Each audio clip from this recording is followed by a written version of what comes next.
Good afternoon all of you. आज है 5 तारीख।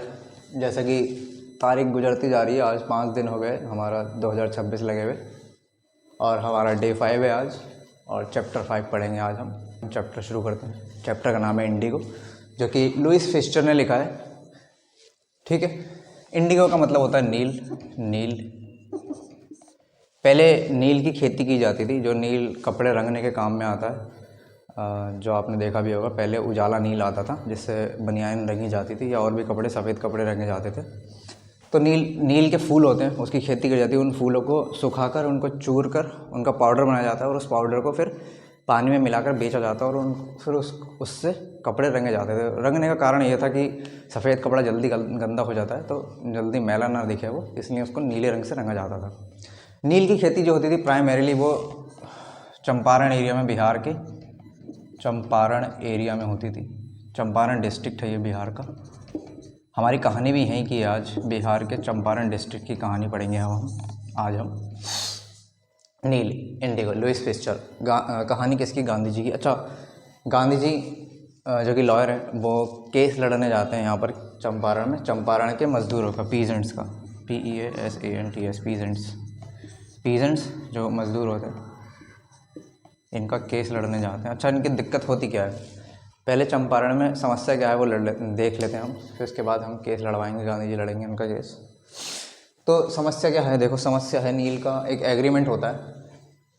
एक एग्रीमेंट होता है जो कि, अच्छा, ये कहानी कौन से टाइम की है? ये है 1917 की। 1917, ठीक है। हाँ, 1917 में जब हमारा देश अंग्रेज़ों के शासन में था, जब हम आज़ाद नहीं हुए थे, तब की ये कहानी है। 1917 में चंपारण डिस्ट्रिक्ट में गांधी जी का रोल आता है यहाँ पर, और यहाँ पर ये केस लड़ने जाते हैं। तो केस किस चीज़ के लिए लड़ने जाते हैं, मतलब समस्या क्या होती है? समस्या देख लेते हैं पहले हम। समस्या होती है एक एग्रीमेंट समस्या होती है, जिस एग्रीमेंट का नाम होता है तिन खटिया सिस्टम। तिन खटिया सिस्टम, हाँ, इसको इसी नाम से बुलाया जाता है, तिन खटिया सिस्टम। इसका मतलब क्या होता है? इसका मतलब होता है, मान लो कि जो भी ज़मीन है किसके पास, किसकी होगी ये ज़मीन? होगी किसकी? वो ज़मींदार की होगी। जो भी ज़मीन होगी किसकी होगी? ज़मींदार की होगी। ज़मींदार कौन है इस समय? ज़मींदार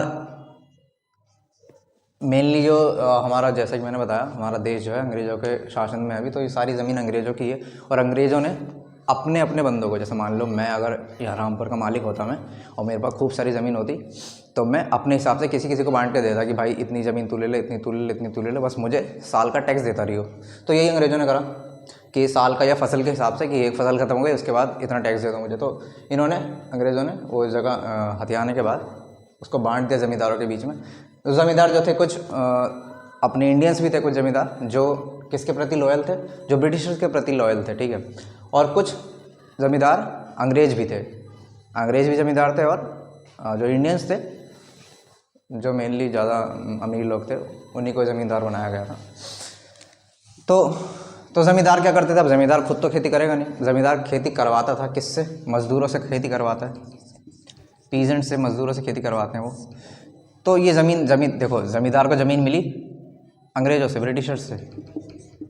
ब्रिटिशर्स ने, अच्छा, मालिक नहीं है ये ज़मीन के, ज़मींदार इस ज़मीन के मालिक नहीं है। जब अंग्रेज़ चाहें तो छीन सकते हैं इनसे ये ज़मीन।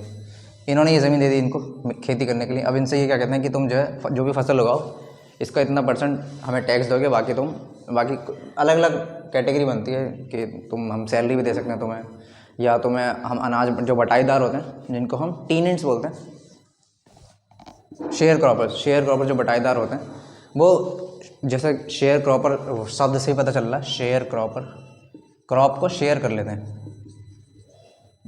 जो भी फसल हुई उसको बांट लेते हैं, बंटवारा कर लेते हैं, बटाई पे, जिसे कहते हैं कि ज़मीन बटाई पे दी जा रही है। तो टीनेंट्स भी होते हैं। इन पे सब में काम करने वाले कौन होते हैं? ये मजदूर, ये भी मजदूर, टीनेंट, शेयर क्रॉपर जो बटाई पे काम करता है।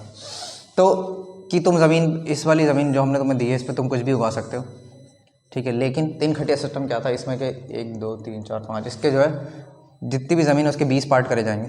जितनी भी ज़मीन दी है उन्होंने, उसके 20 पार्ट करे जाएंगे। हो गए 20 पार्ट, 4 पंजे 20, हाँ हो गए। उस 20 में से 3 पार्ट पर, जैसा कि नाम है 3 खटिया, तो उस 20 में से 3 पार्ट दिख रहा है ना सबको, उस 20 में से 3 पार्ट पर हम ये अंग्रेज कहते हैं कि इसमें तुम क्या उगाओगे, इसमें नील उगाओगे, इंडिगो उगाओगे, इंडिगो, नील की खेती करोगे। ये था 3 खटिया सिस्टम। और ये एज अ टैक्स दोगे तुम हमें, जो आपने लगान मूवी देखी होगी, तो कहते हैं 3 गुना लगान लेंगे। तो यहाँ पे लगान के रूप में टैक्स लिया जा रहा है, टैक्स लगान के रूप में टैक्स जो है इंडिगो लिया जा रहा है, नील लिया जा रहा है, ठीक है। बाकी जगह पर तुम अपनी मर्जी से कुछ भी उगा सकते हो। अच्छा, ये टैक्स जाएगा किसके पास? ये सीधा ये वाला टैक्स जो इंडिगो ये जाएगा अंग्रेजों के पास। तो इनको क्या मिलेगा? ज़मींदार को जो बाकी फसल है उसमें से ही बांटेंगे, ठीक है। मतलब आधा ये लेगा और आधा ये मजदूर लेंगे। मजदूर को जैसा कि मैंने बताया सैलरी भी दे सकते हैं वो, ये लोग अगर सैलरी देना चाहें सैलरी दे सकते हैं, या फसल ही बांटना चाहें तो फसल बांट सकते हैं। तो ये तो 3 खटिया सिस्टम है। अब इसमें परेशानी क्या है? इस सिस्टम में दिक्कत है क्या? इस सिस्टम में दिक्कत शुरू होती है जब मान लो कि कुछ साल फसल ख़राब हो गई, ये भी ख़राब हो गई, ये भी ख़राब हो गई, बारिश आ गई, खूब सारी बारिश आ गई, सारा या बाढ़ आ गई, सब बह गई पूरी फसल, या इतना सूखा पड़ गया कि पानी की एक बूंद भी नहीं बरसी उस साल। तो सूखा पड़ गया, तो सूखने की वजह से सारी फसल ख़राब हो गई, या फसल में कोई बीमारी लग गई, जैसे कीटनाशक लग जाते हैं, तो कीड़े मकोड़े लग जाते हैं उसके लिए, तो उससे पूरी फसल ख़राब हो गई मान लो। तो इन अंग्रेज़ों को तभी भी टैक्स चाहिए होता था, वो बिल्कुल भी रहम नहीं खाते थे। वो कहते थे हमें कहीं से भी ला कर दो, हमें इंडिगो ला कर दो, हमें जो ये कहते थे हमें अनाज ला कर दो। तो ये बेचारे जो है पिस रहे थे, ठीक है। एक तो ये, अच्छा, इनको कुछ हेल्प नहीं मिलती थी, इनको कुछ भी मदद नहीं मिलती थी, मतलब सारे बीज ये अपनी तरफ से लेकर आएंगे, जो भी पानी वानी, जो निराई गुड़ाई सिंचाई, जो भी मतलब इसमें जो चीज़ें लगाई जाती है, जो मेहनत होती है, जो लागत होती है, वो सब इन्हीं की होगी, ठीक है। इनको बस उगा कर ये देना, और इसको ये अपनी, क्योंकि इसकी ज़मीन है तो ये बांट लेंगे, ठीक है। लेकिन जो ज़्यादा अच्छा परेशानी किसको होती है? इन्हीं को होती है। क्यों? क्योंकि फिर ये इनको मारते भी, मान लो जैसा कि मैंने बताया कि बाढ़ आ गई या सूखा पड़ गया या बीमारी लग गई तो फसल बर्बाद हो गई, लेकिन इनको क्या चाहिए? इनको चाहिए टैक्स कि हमें तो लाके दो कहीं से भी। तो फिर ये इनको मारा पीटा भी करते थे। और इनके पास जो कई बारी इनका बचा हुआ अनाज होता था पिछले सालों का, इनको वो तक इनको देना पड़ जाता था। मतलब अपने घर के खुद के घर में खाने के लिए भी नहीं होता था इनके पास, इतनी बुरी स्थिति हो गई थी कई बारी तो इनकी। तो इसीलिए बहुत सारे लोग परेशान थे कि, और वो चाहते थे कि हम जो है इस सिस्टम से बाहर निकलना चाहते हैं, हमें जो है ये एक एग्रीमेंट, बाकायदा एग्रीमेंट हुआ था, सबके अंगूठे लगाए गए थे, इन सबके मजदूरों के अंगूठे लिए थे पन्ने पर, और इस एग्रीमेंट में इनका नाम था, ठीक है।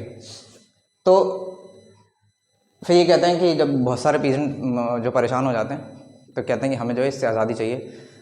और तो तब तक अभी 1917 की कहानी, इस समय जर्मन साइंटिस्ट ने, हाँ वही वाला जर्मनी, हाँ जो बर्लिन से ऑर्डर जो आया था वही वाली जर्मनी। अब जो है जर्मन के साइंटिस्ट ने सिंथेटिक डाई का आविष्कार कर लिया है। सिंथेटिक डाई क्या होती है? सिंथेटिक डाई मतलब केमिकल डाई होती है। इसको खेत में उगाना नहीं पड़ता, इसमें क्या 2 केमिकल मिला है, 2-4 जो भी केमिकल मिलाने हो तो उससे एक नई डाई बन जाएगी। उस डाई को हम सीधे कपड़ों में यूज़ कर सकते हैं, और अलग फ़ायदा ये है कि अलग अलग रंग की डाई बना सकते हैं।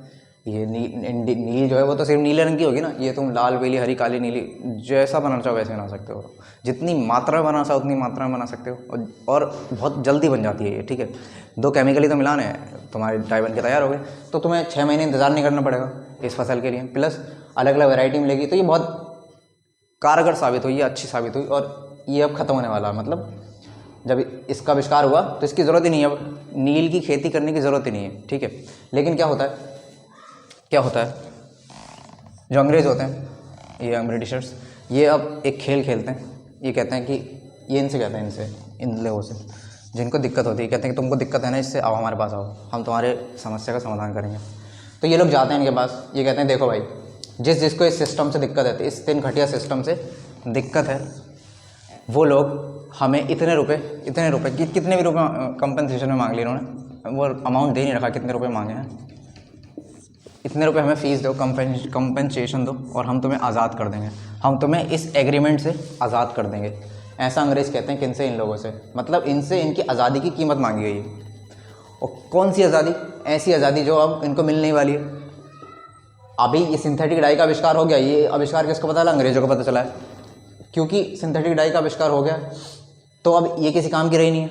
मतलब अगले साल इसकी फसल नहीं होनी है, तो अगर ये अंग्रेज़ लोग इनको बता दें कि भाई तुम जो है, तुम्हें अगले साल तुम वैसे ही आज़ाद हो रहे हो, तुम्हें जो है रोने पीटने की ज़रूरत नहीं, बस ये आखिरी फसल थी आपकी, अगली बार जो है हम तुमसे उगवाएंगे नहीं क्योंकि सिंथेटिक डाई आ गई है, तो तुम वैसे ही आज़ाद होगे। लेकिन इन्होंने लूटने के लिए इनसे कंपनसेशन फ़ीस ली। मतलब इनकी भोलेपन का, इनकी मासूमियत का और इनके ना पढ़े लिखे होने का फ़ायदा उठाया इन्होंने कि ये तो गवार हैं, कुछ जानते हैं नहीं, चलो ये वैसे परेशान भी हैं ये, और परेशान लोगों का ही फ़ायदा उठाया जाता है। तो ये जो है, ये जो परेशान थे, इन्होंने कहा कि तुम हमें इतने रुपए दो, हम तुम्हें इससे आज़ाद कर देंगे। ठीक है, तो कुछ जो जिनके पास पैसे होते हैं वो मान जाते हैं कि हाँ, क्योंकि ये बहुत दुखदाई था, इतनी मेहनत करो और फसल ख़राब भी हो जाए तो इनको देना ही देना है। तो किसी तरह से ये कुछ जिनके पास पैसे थे वो मान जाते हैं कि हाँ भाई तुम हमें छोड़ दो, ये लो पैसे ले लो और हमें इस सिस्टम से आज़ाद कर दो। लेकिन जिनके पास पैसे नहीं थे या जिन लोगों को पता चल गया था, ऐसा नहीं है कि सब लोग गंवार हैं, कुछ गंवार का मतलब ये नहीं है कि गंवार का मतलब जो पढ़ा लिखा नहीं है। ठीक है, ऐसा नहीं है कि सब लोग पढ़े लिखे नहीं हैं। तो कुछ लोगों को इनको भी पता था कि हाँ सिंथेटिक डाई बन गई है और अगले साल जो इसकी खेती होगी ही नहीं, तो उन्होंने साइन नहीं किया। जिनको पता था उन्होंने साइन नहीं किया, वो चले गए कोर्ट।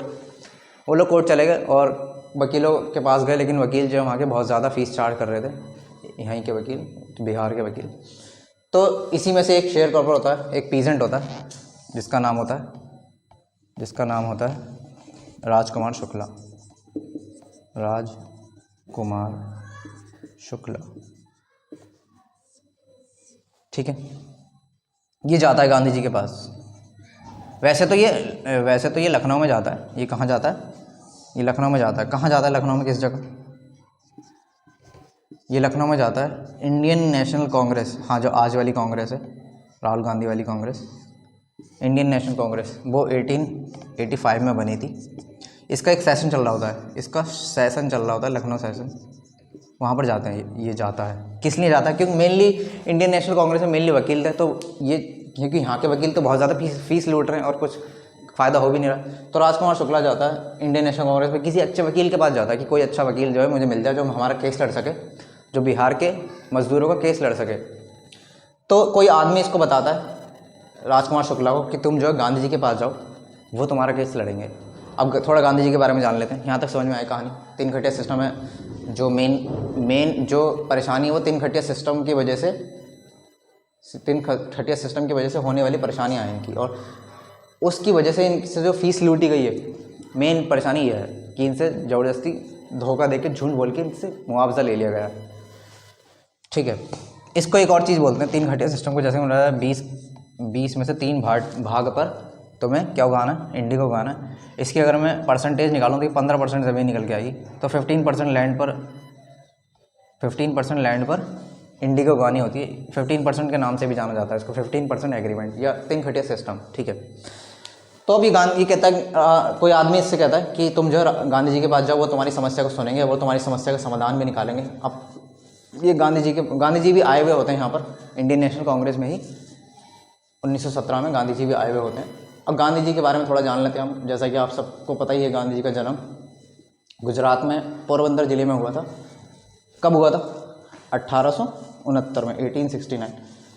एक तो ये बहुत हार्ड रब होता है, पता नहीं कैसा मार्केट है।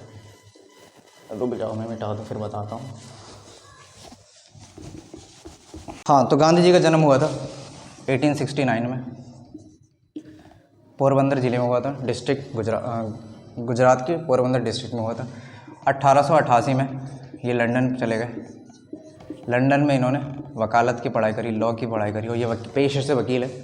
काम क्या करते हैं? गांधी जी वकील हैं। ठीक है, 1893 में, ये भी लंदन में ही है, 1893 में लंदन से ही एक आदमी इनको साउथ अफ्रीका ले जाता है। साउथ अफ्रीका जो है, अगर आपने वर्ल्ड का मैप देखा हो तो अफ्रीकन कॉन्टिनेंट जो है इधर, ये हमारा भारत है, इधर अफ्रीकन कॉन्टिनेंट होता है, जैसे मैं बना कर ही दिखा देता हूँ। ये अगर अपना भारत है और ये अरब कंट्रीज़ हैं, और यहाँ से ये अफ्रीकन कॉन्टिनेंट शुरू हो जाता है। ये नीचे वाला जो एरिया होता है, यही है साउथ अफ्रीका। तो गांधी जी जो है लंदन, जो कि यहाँ है लंदन, यहाँ से यहाँ जाते हैं। एक आदमी जो कि इंडियन ही होता है, वो इंडियन आदमी इनको यहाँ से यहाँ लेके जाता है। किस लिए लेके जाता है? इनका भी केस लड़ना होता है उधर, इनका केस यहाँ लड़ना होता है। यहाँ पर जो इंडियंस हैं वो यहीं अंग्रेज़ यहाँ से मज़दूर मतलब यहाँ से लोग, ये अंग्रेज़ जो थे लोगों को लेके जाया करते थे अलग अलग देशों में, जैसे यहाँ के बहुत सारे देशों में लेके गए, यहाँ अलग अलग देशों में लेके जाते थे। क्यों? क्योंकि यहाँ बहुत सारे लोग थे, जनता बहुत थी यहाँ पर, पॉपुलेशन काफ़ी ज़्यादा थी, तो यहाँ से ले जाते थे वो मज़दूर बना के, बंधुआ मज़दूर बना के, और यहाँ पर जाकर इनसे काम करवाया जाता था। तो बहुत सारे इंडियंस हो गए थे यहाँ पर, मज़दूर ला के इन्होंने इकट्ठे कर दिए थे।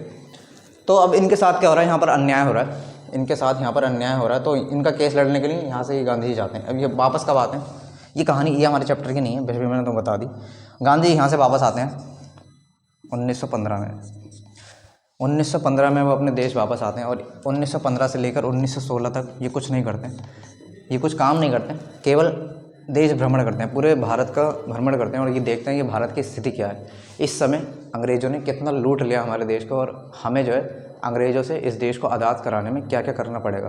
तो एक साल वो पूरा भारत में घूम घूम कर ये देखते हैं अलग अलग। जैसे कि मैंने बताया, इंडियन नेशनल कांग्रेस उन्होंने ज्वाइन नहीं करी है, बस उनके काम को देख रहे हैं कि इंडियन नेशनल कांग्रेस काम कैसे कर रही है, इनके काम करने से क्या हमें आज़ादी मिल जाएगी। गांधी जी ये देख रहे हैं अभी, ठीक है, मतलब ऑब्जर्व कर रहे हैं वो। तो जैसे कि मैंने बताया, लखनऊ में गांधी जी भी आए हुए हैं, इंडियन नेशनल कांग्रेस का सेशन चल रहा है, और गांधी जी जो हैं, किसी ने इनसे कहा है राजकुमार शुक्ला से कि तुम जो है गांधी जी के पास जाओ, वो तुम्हारी मदद करेंगे। तो ये राजकुमार शुक्ला गांधी जी के पास जाता है, उनसे कहता है, पहले ये बात तो उसकी बात हो नहीं पाती मुलाकात, तो गांधी जी के पीछे पीछे जाता रहता है वो, मतलब जहाँ गांधी जी गए वहाँ ही जाता है। तो लखनऊ के बाद गांधी जी कानपुर जाते हैं, तो ये कानपुर पहुँच जाता है। कानपुर के बाद गांधी जी जो है अपने गाँव गुजरात जाते हैं, पोरबंदर में, तो वो वहाँ भी पहुँच जाता है। तो जब गांधी जी को पता चल जाता है कि कोई आदमी है जो मेरे पीछे घूम रहा है बहुत दिनों से, मैं लखनऊ, कलकत्ता और फिर अब गुजरात में भी आ गया है, तो गांधी जी पूछ लेते हैं कि भाई तुम्हारी क्या दिक्कत है, तुम बताओ मुझे, मतलब। तो वो कहता है कि मेरे साथ आप चंपारण चलिए, चंपारण के मज़दूरों के साथ बहुत अन्याय हो रहा है, आप हमें न्याय दिलाइए। तो गांधी जी कहते हैं कि देखो, मैं इस तारीख को कलकत्ता आऊँगा, कलकत्ता में मुझे थोड़ा काम है, फिर वहाँ से तुम मुझे बिहार ले जाना। तो वो मान जाता है और अब फिर लौट जाता है। फिर जब गांधी जी कलकत्ता पहुँचते हैं, जिस तारीख को बताया, उन्होंने तारीख दे नहीं रखी बुक में, तो जब गांधी जी कलकत्ता पहुँचते हैं, तो ये जो है इंतज़ार कर रहा होता है राजकुमार शुक्ला, ये एक मज़दूर है, ठीक है, जो पढ़ा लिखा नहीं है ज़्यादा। राजकुमार शुक्ला ज़्यादा क्या, बिल्कुल भी पढ़ा लिखा नहीं है। राजकुमार शुक्ला इनका इंतज़ार कर रहा होता है। जब गांधी जी का काम ख़त्म हो जाता है, स्टेशन पर ही इंतज़ार कर रहा होता है, गांधी जी आते हैं। तो जब गांधी जी का 2-3 दिन का जो भी काम होता है वो ख़त्म करने के बाद गांधी जी कहते हैं कि चलो अब तुम मुझे जहाँ ले जाना चाहो ले जा सकते हो। तो गांधी जी सबसे पहले कहाँ जाते हैं, ये हम ऑर्डर याद रखेंगे, ठीक है। पहले कहाँ जाते हैं, किस किस के पास जाते हैं, किस किस से जाके मिलते हैं, कहाँ, ये सब याद रखेंगे यहाँ से इसके बाद पूरी कहानी में, कि गांधी जी जो हैं अब कहाँ जाते हैं। सबसे पहले गांधी जी जाते हैं पटना में, बिहार की कैपिटल पटना में जो फेमस लॉयर हैं पटना के, जिनका नाम है डॉक्टर राजेंद्र प्रसाद। हाँ, हमारे आज़ाद देश के प्रथम राष्ट्रपति डॉक्टर राजेंद्र प्रसाद, इनके पास जाते हैं। ये फेमस वकील होते हैं बिहार के। तो इनके पास क्यों जा रहे हैं गांधी जी, और वो इनके पास क्यों जा रहे हैं, क्योंकि जो राजकुमार शुक्ला है उसको समस्या पता ही नहीं है, उसको इस 3 घटिया सिस्टम के बारे में नहीं पता। ये पता है तो वो बता नहीं पा रहा गांधी जी को। जब समस्या पता चलेगी, जब प्रॉब्लम पता चलेगी, तभी तो केस लड़ा जाएगा। और समस्या जो प्रॉब्लम है वो किसको पता रहेगी, वो ज़्यादातर वकीलों को पता रहेगी, वकील ही केस लड़ रहे हैं। तो इसलिए गांधी जी जो है एक वकील के पास जा रहे हैं, जो कि बिहार का फेमस वकील है। लेकिन जब इनके घर जाते हैं तो ये मिलते नहीं हैं, और इनका नौकर जो है इन दोनों से बुरी तरह पेश आता है। इनको कुएं से पानी पीने भी नहीं देता। इनको समझता है कि ये अनटचेबल हैं, जो मतलब नीची जात के लोग हैं, और इनको कुएं से पानी निकालने भी नहीं देते। उसके बाद गांधी जी जो है अपने एक फ्रेंड JV कृपलानी, जो कि एक प्रोफेसर हैं आर्ट्स कॉलेज के, कृपलानी, मुजफ्फरपुर में रहते हैं।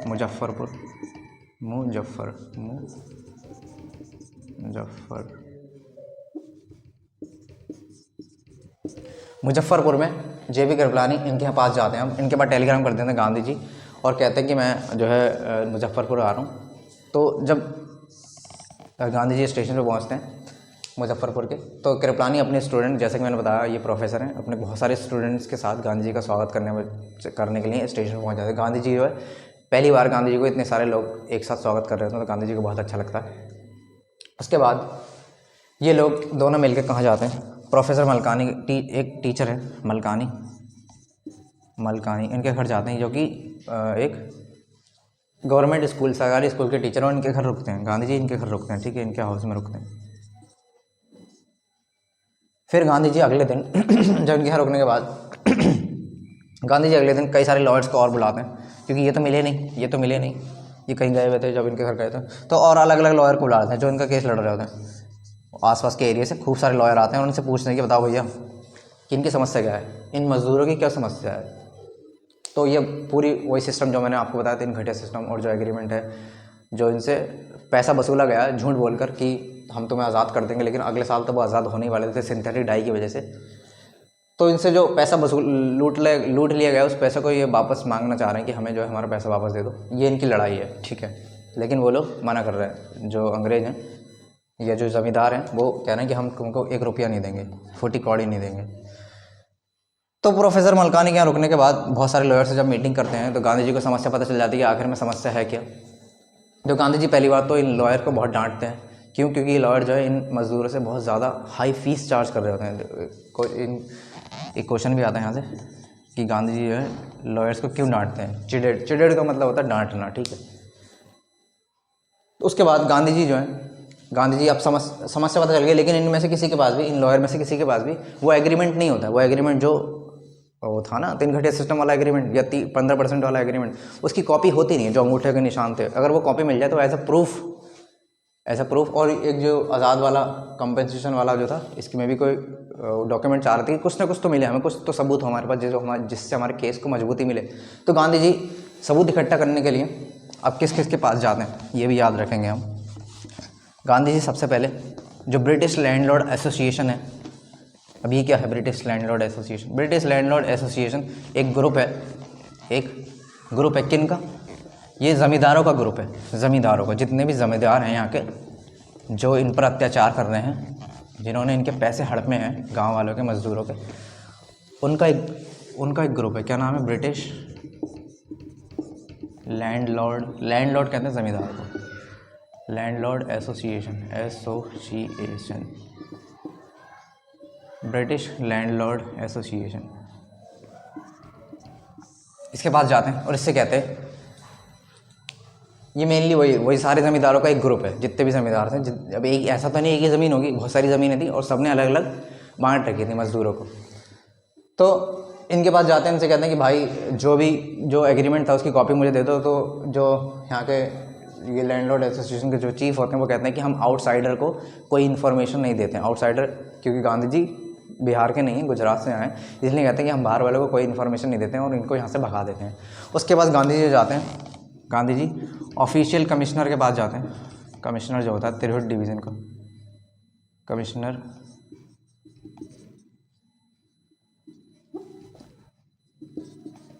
के पास जाते हैं। कमिश्नर के पास जाकर क्या कहते हैं?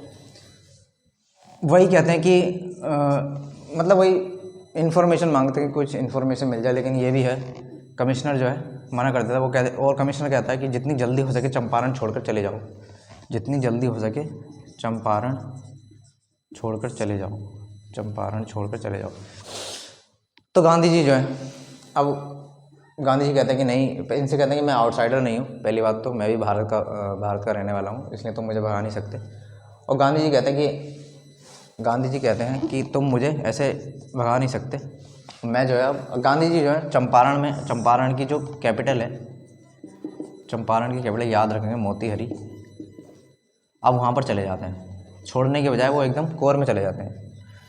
मोतीहारी में जाने के बाद अपना हेडक्वार्टर वहीं बना लेते हैं गांधी जी। अब यहीं से केस लड़ेंगे, पूरा केस यहीं से लड़ेंगे। अब जब मोतीहारी में शिफ्ट हो जाते हैं गांधी जी, तो जब वो ठान लेते हैं कि अब इनको जीत दिलाकर ही रहूँगा मैं और यहीं से दिलाऊंगा। तो एक दिन क्या होता है, अगले ही दिन, बल्कि जब गांधी जी मोतीहारी आते हैं उसके अगले ही दिन पड़ोस के गाँव में एक मजदूर को बहुत तरह से पीटा जाता है। कौन पीटता है? लैंडलॉर्ड एसोसिएशन, वही ज़मींदार के आदमी, मतलब जो रख लेते हैं लाठी लेकर खड़े रहते हैं एकदम बॉडीगार्ड की तरह, जिनको हम ठग्स बोलते हैं या डकैत भी बोलते हैं। तो ऐसे लोगों ने मारा है एक मज़दूर को। क्यों मारा है? रीज़न यही होगा कि पैसे दे नहीं रहा होगा वो, ये पैसे मांग रहे होंगे, वही कंपनसेशन वाले पैसे कि हम तुम्हें आज़ाद करेंगे, लाओ हमें पैसे दो। उसने कहा कि हमें नहीं चाहिए आज़ादी, हम तो आज़ाद होने वाले हैं अगले साल वैसे ही। तो उसने मना कर दिया होगा पैसे देने को। तो अब गांधी जी जो अगले अगले दिन वो डिसाइड करते हैं कि मैं उससे मिलने जाऊँगा। जब गांधी जी मिलने जाते हैं तो जब जा ही रहे होते हैं गांधी जी हाथी पर बैठ के जाते हैं, ठीक है, हाँ उस समय हाथी चलते थे। तो हाथी में बैठ गया तो कमिश्नर, जो पुलिस कमिश्नर है, यही ऑफिशियल कमिश्नर, ये अपने हवलदार को भेजता है। उसको भी पता चल जाता है कि गांधी जी उससे मिलने जा रहे हैं, तो उनको रोकने के लिए ये सब मिले हुए हैं, पुलिस वाले, ज़मींदार सब आपस में मिले हुए हैं, ठीक है, ज़्यादातर अंग्रेज़ हैं, ये भी अंग्रेज़ ये भी अंग्रेज़, तो सब मिले हुए हैं। तो अपने हवलदार को भेजता है और कहता है कि गांधी जी को बैठा के यहाँ लेकर आओ, मतलब जहाँ यहीं चंपारण में, मोतीहारी में यहीं लेकर आओ। तो वो गाड़ी को जो है, जीप को अपनी हाथी के आगे ले जाकर खड़ी कर देता है और गांधी जी को कहता है कि चलो इसमें बैठो और चलो मेरे साथ। तो गांधी जी जो है उसकी बात मान लेते हैं और गाड़ी में बैठ कर वापस चंपारण आ जाते हैं मोतीहारी में आ जाते हैं, कैपिटल में। उसके बाद वो जो हवलदार होता है वो इस गांधी जी को एक ऑर्डर निकाल के देता है, एक ऑर्डर, एक पर्ची होती है, मतलब पेपर, उसमें क्या लिखा रहता है, उसमें लिखा रहता है, मिस्टर गांधी, आपको जो है ये आदेश दिया जाता है कि आप चंपारण छोड़ के जल्द से जल्द चले जाइए। अगर आप ये चंपारण छोड़ के नहीं जाते तो आपके खिलाफ हम कानूनी कार्रवाई करेंगे। और यहाँ पर उनसे कहा जाता है कि अपने सिग्नेचर करो, ठीक है। ये पूरा आदेश लिखा हुआ होता है। ये किसने भेजा? कमिश्नर ने भेजा है, पुलिस कमिश्नर ने भेजा है। तो गांधी जी इस पर्ची को लेते हैं, इस ऑर्डर को लेते हैं, उस पर अपने सिग्नेचर कर देते हैं। अपने सिग्नेचर करने के बाद इसके नीचे लिख देते हैं, I will not obey this order. इसका मतलब हुआ कि मैं इस ऑर्डर का, मैं इस आदेश का पालन नहीं करूँगा, मैं इस आदेश की अवज्ञा करता हूँ, अवहेलना करता हूँ। इसके बाद जब ये लेकर इसके पास जाता है हवलदार इस ऑर्डर को लेकर, तो पुलिस कमिश्नर कहता है, पुलिस कमिश्नर फिर एक और ऑर्डर भेजता है कि तुम्हें जो है अगले दिन, किसके पास भेजता है? गांधी जी के पास। कि पुलिस कमिश्नर गांधी जी के पास एक और ऑर्डर भेजता है, अगले दिन गांधी जी को कोर्ट में पेश होना होता है। क्यों? क्योंकि गांधी जी ने एक ऑफिशियल आदेश की अवहेलना करी है, इसलिए।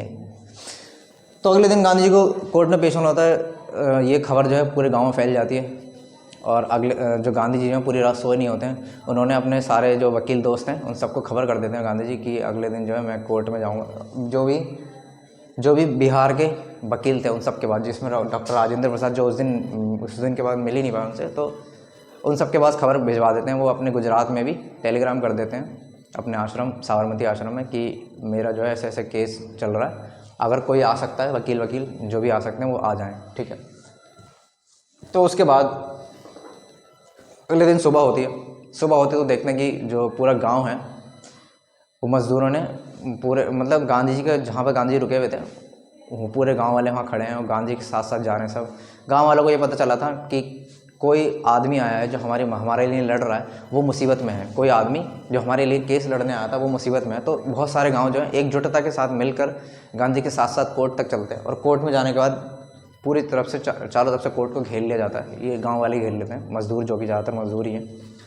घेरने के बाद जब गांधी जी की कार्रवाई शुरू होती है, ठीक है, तो गांधी जी से पूछा जाता है कि बताओ भाई, तुमने इस ऑर्डर की अवहेलना क्यों करी, तुमने इस ऑर्डर का सम्मान क्यों नहीं किया, तुमने इस ऑर्डर में जो बात लिखी थी वो बात क्यों नहीं मानी। तो गांधी जी कहते हैं, देखिए सर, जज जो मजिस्ट्रेट होता है उससे कहते हैं कि मैं जो है यहाँ पर अपनी ड्यूटी करने आया था, मैं एक वकील हूँ और मैं अपने क्लाइंट का केस लड़ने आया था। क्योंकि ये मेरी ड्यूटी में बाधा बन रहा था ये ऑर्डर, इसलिए मैंने इसकी अवहेलना करी। मेरा अवहेलना करने की मंशा ये नहीं थी कि मैं आपके शासन प्रशासन की इज़्ज़त नहीं करता हूँ, ऐसा नहीं है, मैं बिल्कुल इज़्ज़त करता हूँ। लेकिन क्योंकि मेरी ड्यूटी में बाधा पड़ रही थी, जो मेरा धर्म है, जो मेरा कर्तव्य है एज अ वकील, वो पूरा नहीं कर पा रहा था मैं। अगर मैं यहाँ से चला जाता तो ये केस लड़ ही नहीं पाता मैं, इसलिए मैंने इस आदेश की अवहेलना करी। तो गांधी जी की बात से जो जज है थोड़ा सहमत होता है। वो कहता है कि चलो ठीक है, हम जो है तुम्हें 2 घंटे बाद अपना फैसला सुनाएंगे, मतलब तुम्हें क्या सज़ा मिलेगी हम 2 घंटे बाद बताएंगे, और तब तक तुम चाहो तो अपनी बेल के लिए अप्लाई कर सकते हो। तो गांधी जी कहते हैं कि नहीं, मुझे बेल नहीं चाहिए। लेकिन फिर भी जो जज होता है, मजिस्ट्रेट, वो उनको गांधी जी को वैसे ही रिहा कर देता है। गांधी जी जब 2 घंटे के लिए बाहर आते हैं तो देखते हैं कि वो जितने भी वकील थे वो सारे आ चुके होते हैं, जिनको भी गांधी जी ने बुलाया था। तो गांधी जी उनसे पूछते हैं कि अगर मुझे जेल हो गई तो तुम लोग क्या करोगे। जितने भी वकील आते हैं, जिसमें डॉक्टर राजेंद्र प्रसाद भी आ चुके होते हैं यहाँ पर। तो गांधी जी पूछते हैं कि अगर मुझे जेल हो गई तो तुम क्या करोगे। तो ये वकील जो ये लोग कहते हैं कि अगर आपको जेल हो गई तो हम लोग अपने अपने घर चले जाएंगे, और क्या करेंगे। हम आपके लिए तो आए यहाँ पर, जब आपको बचाने के लिए तो आए, लेकिन जब हम आपको बचा नहीं पाएंगे तो हम अपने घर चले जाएंगे, और क्या करेंगे। तो गांधी जी को बड़ा दुख होता है कि मतलब, फिर गांधी जी कहते हैं अच्छा, और इन लोगों का क्या, इतने सारे लोगों का क्या, ये जो हमसे उम्मीदें लगा कर बैठे हुए हैं, इनका क्या? तो गांधी जी कहते हैं कि तुम्हें जो है शर्म आनी चाहिए। मैं जो कि बिहार का हूँ भी नहीं और तुम्हारे गांव के लोगों के लिए जेल जाने को भी तैयार हूँ, और तुम्हें जो है ज़रा सी भी शर्म नहीं आ रही कि तुम जो है इनका केस लड़ सको, और तुम इतनी ज़्यादा हाई फीस भी चार्ज कर रहे हो इनसे।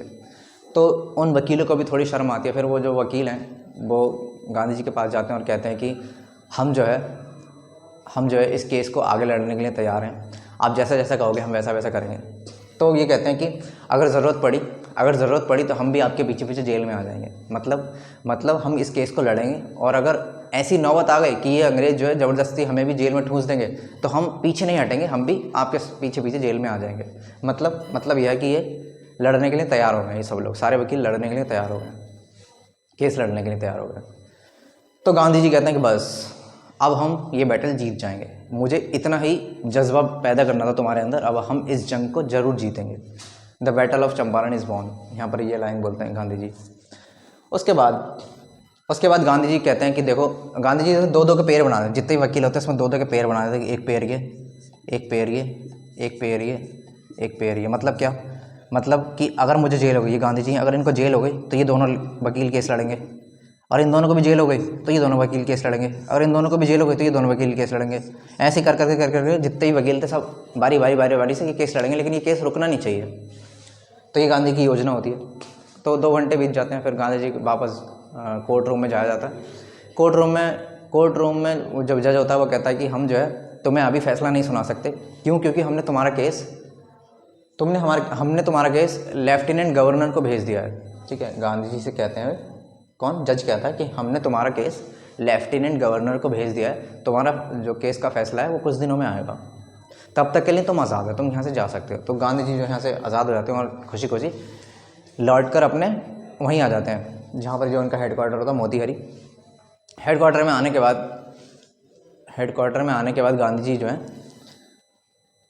अब क्या करते हैं, गांधी जी जो है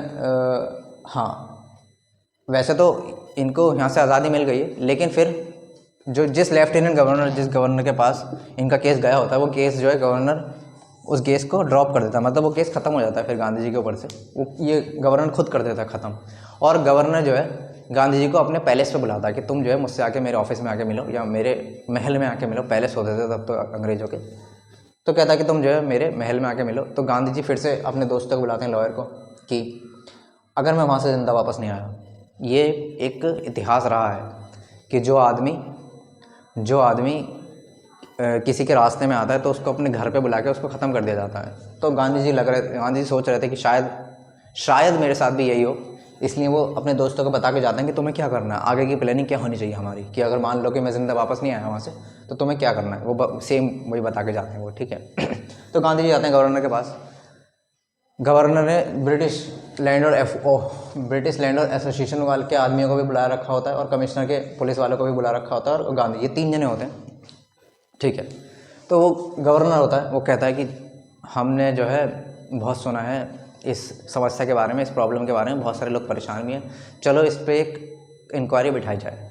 तो इंक्वायरी बिठाने के लिए कमीशन बनाई जाती है, कमेटी बनाई जाती है, जिसमें कौन कौन मेंबर होते हैं, जैसा कि मैंने बताया ब्रिटिश लैंडलॉर्ड एसोसिएशन के आदमी होते हैं, मेंबर होते हैं, पुलिस कमिश्नर के आदमी होते हैं, मतलब पुलिस वाले भी इसमें मेंबर बने हुए होते हैं, और गांधी जी भी पीजेंट्स की तरफ से, मजदूरों की तरफ से गांधी जी इनका मेंबर की तरह रिप्रेजेंट कर रहे होते हैं, और इसके हेड जो होते हैं, इस कमीशन के हेड गांधी जी ही होते हैं। तो लगभग 7 महीने बाद इंक्वायरी की, 7 महीने बाद जब इंक्वायरी होती है 7 महीने तक, तो इसमें ये पाया जाता है कि हाँ, इन लोगों ने मज़दूरों को लूटा है, इनसे झूठ बोल के कि हम तुम्हें आज़ाद कर रहे हैं और तुम हमें इतने पैसे दो, झूठ बोलकर इनसे पैसे हड़पे हैं, और अब ये इनको पैसे वापस नहीं दे रहे हैं। वो क्यों? क्योंकि सिंथेटिक डाई आ जाने की वजह से इंडिगो की खेती तो वैसे ही बंद हो गई है। तो ये इंक्वायरी बैठ जाती है और गांधी जी के पक्ष में फैसला आता है। तो अब गांधी जी को इनसे पैसे मांग रहे थे कि हमें जो है जितना हमसे तुमने लूटा है इन मज़दूरों से, उतना हमको वापस करो। अब कितनी % मांगेंगे, कि गांधी जी इनसे कितना पैसा मांगेंगे। तो गांधी जी जो है इनसे कितने पैसे मांगते हैं, गांधी जी कहते हैं, गांधी जी कुछ कहते नहीं पहले क्या, हाँ गांधी जी मांगते, कितने मांगते हैं, गांधी जी कहते हैं कि 50% दे दो, कि हमें केवल 50% ही दे दीजिए। क्या कहते हैं वो? 50%। तो ये जो अंग्रेज़ हैं, ये ब्रिटिश लैंडलॉर्ड, ये तो शौक हो जाते हैं कि मतलब हमें तो लग रहा था कि गांधी जी जो है हमसे ज़्यादा पैसे मांगे, मतलब 100% से भी ज़्यादा मांगे, जितने हमने पूरे से ज़्यादा और मांगेंगे, लेकिन वो तो पूरे भी नहीं मांग रहे, जितना हमने इनसे लूटा है उतने भी नहीं मांग रहे, ये केवल 50% मांग रहे हैं। तो ये अपने मन में सोच रहे हैं, ठीक है, ये अंग्रेज़ लोग। तो ये कहते हैं कि अंग्रेज़ लोग कहते हैं कि हम केवल 25% देंगे। गांधी ने बोला कि 50% दे दो, ये कह रहे हैं कि हम 25% देंगे। गांधी कहते हैं ठीक है। गांधी जी एकदम राज़ी हो जाते हैं 25% पर ही। कहा इन्होंने 50, राज़ी हो गए 25 पर ही। क्यों हुए राज़ी? तो गांधी जी कहते हैं कि गांधी जी जो है कहते हैं, क्या कहते हैं कि मुझे जो है अंग्रेज़ों को, मुझे जो है पैसे नहीं चाहिए, मैं नहीं चाहता कि हम पैसे लेकर ये केस भूल जाएं। गांधी जी कहते हैं कि मुझे जो मेन चीज़ थी ये दिखाना था गांव वालों को कि हम जो है अंग्रेज़ों को हरा सकते हैं, हम अंग्रेज़ों को झुका सकते हैं, उनको हरा सकते हैं। अंग्रेज़, ये लोग जो थे गांव वाले, अंग्रेज़ों को एकदम भगवान मानते थे। भगवान इन द सेंस ऐसे मानते थे कि हमसे बहुत हाई क्लास के लोग हैं और हम बहुत लो क्लास के लोग हैं। तो ये गाँव वाले अपने आप को यहाँ समझते थे और अंग्रेज़ों को यहाँ समझते थे। गांधी जी ने कहा कि नहीं, सब बराबर हैं और इनको भी हम हरा सकते हैं। ये सोचते थे इनको कभी हराया नहीं जा सकता, लेकिन गांधी जी ने कहा कि नहीं, हम इनको हरा सकते हैं। तो गांधी जी का मेन पर्पज़ यही था कि इन लोगों के मन में से इन अंग्रेज़ों का डर ख़त्म करा जाए। ये डरते थे ना, ये सोचते थे कि इनको तो हराया नहीं जा सकता कभी भी। तो गांधी जी 25% पर ही एग्री कर जाते हैं। हालांकि काफ़ी लोग नाराज़ हो जाते हैं इनसे, वो कहते हैं कि भाई तुम्हें पूरे 100% मांगने चाहिए थे, पर कोई बात नहीं। गांधी जी समझाते हैं उनको कि मेरा जो मेन मकसद था वो लोगों के मन में से डर निकालना था, ना कि पैसा था। उसके बाद अच्छा, जब ये चंपारण का केस जीत जाते हैं, मतलब केस जीत ही तो गए अभी है, जीतने के बाद गांधी जी देखते हैं कि गांव की स्थिति बहुत ख़राब है इनके। बिहार में जो चंपारण डिस्ट्रिक्ट है, उनके जो ज़्यादातर गांव हैं वो बहुत ही बेकार गांव हैं। बेकार इन द सेंस गरीबी है, भुखमरी है, बीमारियां हैं, लोगों को रहन सहन का तमीज़ नहीं है, गंदे संदे कपड़े पहने हुए रहते हैं, कोई साफ़ सफाई नहीं है। तो गांधी जी जो है अपने बहुत सारे जो भी इनके चेले चपाटे होते हैं, जो काफ़ी अब गांधी जी फेमस हो रहे हैं यहाँ से धीरे धीरे। अच्छा, यहीं से फेमस हुए थे वो, ठीक है, सब शुरुआत में इनकी जो, हालांकि साउथ अफ्रीका में भी इनका काफ़ी नाम हुआ था, लेकिन भारत में यहाँ से शुरुआत हुई थी 1917 में, बिहार के चंपारण ज़िले से। तो अब गांधी जी का नाम बना धीरे धीरे। तो गांधी जी के कई सारे चेले भी हैं जो फॉलोअर्स हैं, और तो उनमें से गांधी जी कई सारे, अच्छा, जो गांधी जी अपने वहाँ से अपने डिस्ट्रिक्ट जहाँ पर ये पैदा हुए थे, पोरबंदर, अपने साबरमती आश्रम से भी कई सारे अपने बेटे को बुला लेते हैं, और अपनी जो पत्नी होती है उनको भी बुला लेते हैं। किस लिए बुला लेते हैं? ताकि वो इन गांव वालों की स्थिति सुधारने में थोड़ी हेल्प कर सकें। गांधी जी के 4 बेटे थे, जिसमें से छोटा बेटा जो था देवदास, उसको बुलाते हैं गांधी जी, देवदास। बाकी 3 के नाम थे, एक का नाम था मोतीहरी, एक का नाम था मैं भूल रहा हूँ उसका नाम, देवदास, मोतीहरी, चलो देख लेना आप। 4 लड़के थे, उसमें से सबसे छोटे वाले का नाम था देवदास। तो ये भी आ जाते हैं यहाँ पर, और कई सारे टीचर को बुला लेते हैं गांधी जी। तो फ्री में जो है कई सारे स्कूल खोले जाते हैं, कई सारे प्राइमरी स्कूल खोलते हैं वहाँ पर उनके गाँव में ही, और कई सारे डॉक्टर को भी बुलाते हैं, कई सारे डॉक्टर जो फ्री में इलाज करते हैं। डॉक्टर जो है मेनली 3 दवाइयाँ देता है। एक तो कैस्टर ऑयल, जो अगर आपने देखा तो अंडोइया का तेल जो होता, कैस्टर ऑयल। दूसरी दवाई होती क्विनिन, और तीसरी दवाई होती है सल्फर ऑइंटमेंट। ये कई बार पूछ लेता है कि कौन कौन सी दवा, क्या मतलब गांव में लोगों का उपचार कैसे कैसे किया गया था। सल्फर ऑइंटमेंट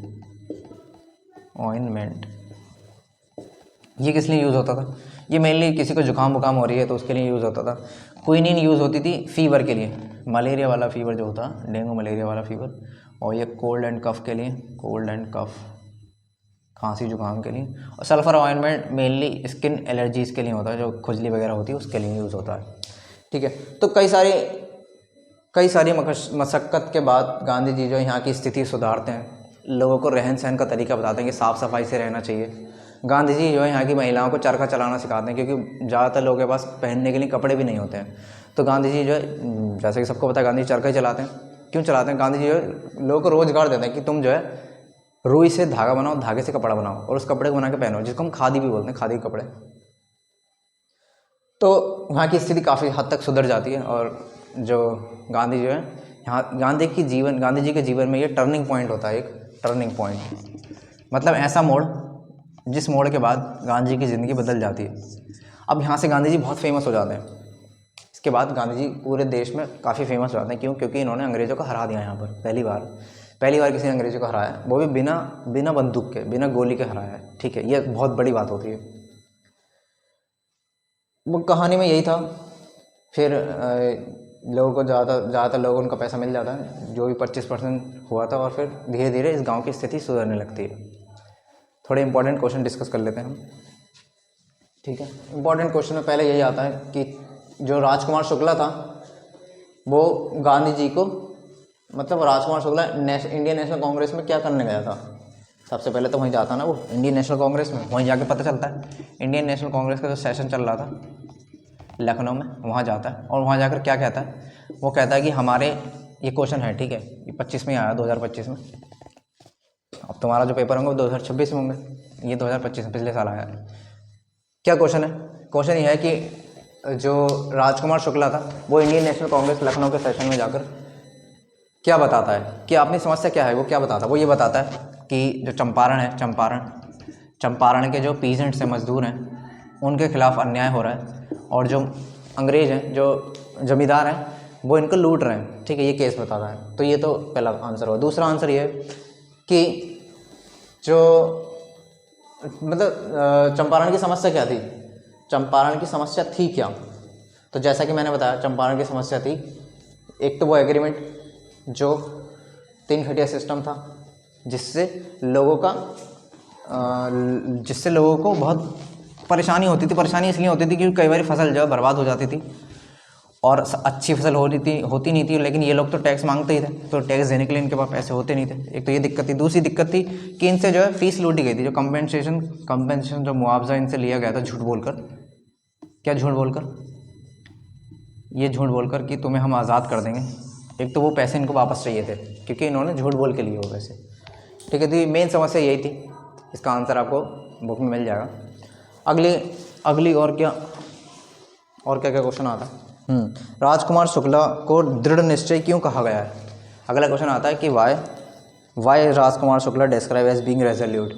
राजकुमार शुक्ला को दृढ़ निश्चय इसलिए कहा गया है क्योंकि उसने ठान लिया था कि मैं अपनी समस्या का समाधान करके ही रहूँगा, और मैं किसी न किसी लॉयर को, अच्छे लॉयर को, यहाँ से जहाँ भी गए थे, पहले नेशनल कांग्रेस में गया था, उसके बाद गांधी जी मिले उसको, गांधी जी के पीछे जहाँ गांधी जा रहे थे वहाँ सब जगह जा रहा था, इसलिए उसको दृढ़ निश्चय कहा गया है। मतलब उसने ठान लिया था कि वो इन अंग्रेज़ों को हरवा कर ही रहेगा। उसके बाद क्वेश्चन आता है कि why do you think Gandhi ji considered the Champaran episode to be the turning point in his life.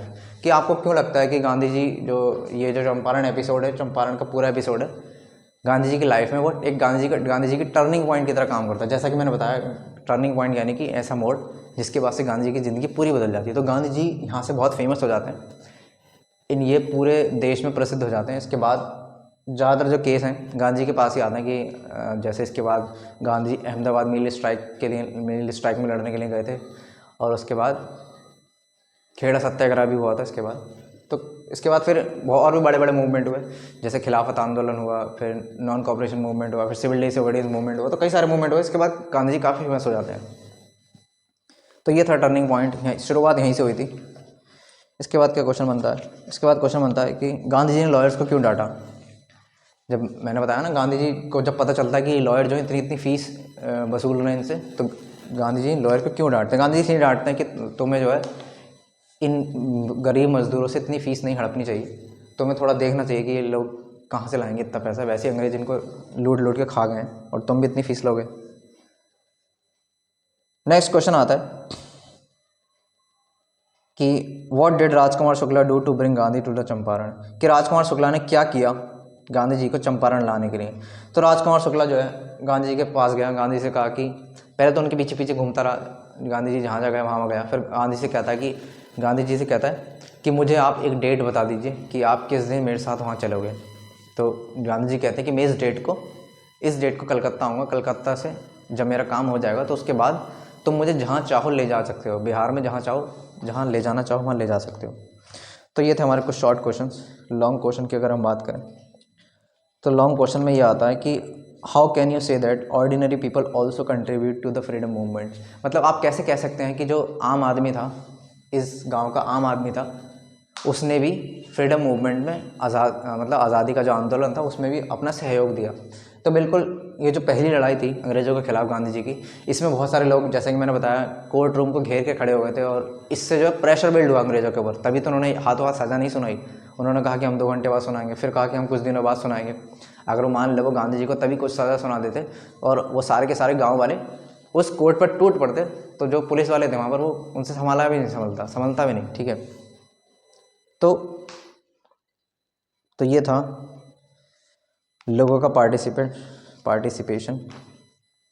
Next और क्या क्वेश्चन बनता है, एक ये था, how did Gandhi ji change the plight of peasant of Champaran. मतलब गांधी जी ने जो चंपारण के लोग थे उनका दुख कैसे दूर किया। तो सेम पूरी इसमें हम एक तरह से हमसे पूछ रहा है कि गांधी जी जो है चंपारण की बैटल कैसे जीते। मतलब इस क्वेश्चन को कई तरह से पूछ सकता है कि दुख कैसे दूर किया, या गांधी जी जो है जब चंपारण में आए तो उन्होंने क्या क्या समस्याएं देखी और उनको उन समस्याओं को कैसे दूर किया। ठीक है, तो जो हमने बताया वही कि गांधी जी सबसे पहले उन्होंने उस केस के लिए सबूत जुटाने की कोशिश करी कि कुछ सबूत मिल जाए। उसके बाद वो ब्रिटिश लैंड एसोसिएशन के पास भी गए, ऑफिशियल कमिश्नर के पास भी गए, लेकिन कुछ हुआ नहीं। और फिर वो लास्ट में गवर्नर के पास जाते हैं, लेफ्टिनेंट गवर्नर, वो खुद ही बुलाता है उनको और फिर एक कमेटी बनती है और कमेटी में 7 महीने के इंक्वायरी के बाद ये पाया जाता है कि हाँ इनके साथ अन्याय हुआ है और इनको हम मुआवजा वापस करवाएंगे। तो ये सब हम इसमें लिखेंगे और ये भी लिखेंगे कि हाँ फिर गांधी जी ने कई सारे स्कूल खोले, कई सारे डॉक्टर अस्पताल भी खोले और डॉक्टरों को बुलाया और उन डॉक्टरों से उनका फ्री इलाज करवाया और गांधी जी ने उनको रहने का तरीका बताया कि हाँ कैसा रहा जाता है, साफ़ सफाई के साथ रहा जाता है, अपने आसपास साफ़ सफाई रखिए, साफ़ सुथरे कपड़े पहनिए और अपने कपड़े आप खुद बना सकते हैं, चरखा चलाना सिखाया उनको। ठीक है, बहुत सारी चीज़ें सिखाई। तो ये था हमारा चैप्टर, इसके जो इम्पोर्टेंट क्वेश्चन हैं मैं लास्ट स्लाइड में लगा दूंगा और जो भी आपको कोई परेशानी है तो आप मुझे बता सकते हैं। मैंने टेलीग्राम चैनल बनाया है, व्हाट्सएप चैनल भी हमारा, मैं लिंक जो है ग्रुप में इसके वीडियो के एंड में लगा दूंगा, आप वहाँ से ज्वाइन कर सकते हैं। अगर आपको कोई क्वेश्चन नहीं मिल रहे हैं तो आप मुझे कमेंट कर सकते हैं और अपने फ्रेंड्स के साथ शेयर करिए, क्योंकि ये डिटेल्ड समरी है। पूरा चैप्टर अगर आप पढ़ने जाएंगे तो मैंने पूरा, जो हमने जब ऑफलाइन क्लासेस में पढ़ाया तो एक एक चैप्टर को 3-3 क्लास में पढ़ाया है, लाइन बाय लाइन समझा कर पढ़ाया है, लेकिन फिर भी मैंने यहाँ पर भी 40-50 मिनट की हम समरी बता रहे हैं, तो ये भी इनफ है। अगर इस टाइम में आप इतना भी कर लो तो भी काफ़ी है। ठीक है।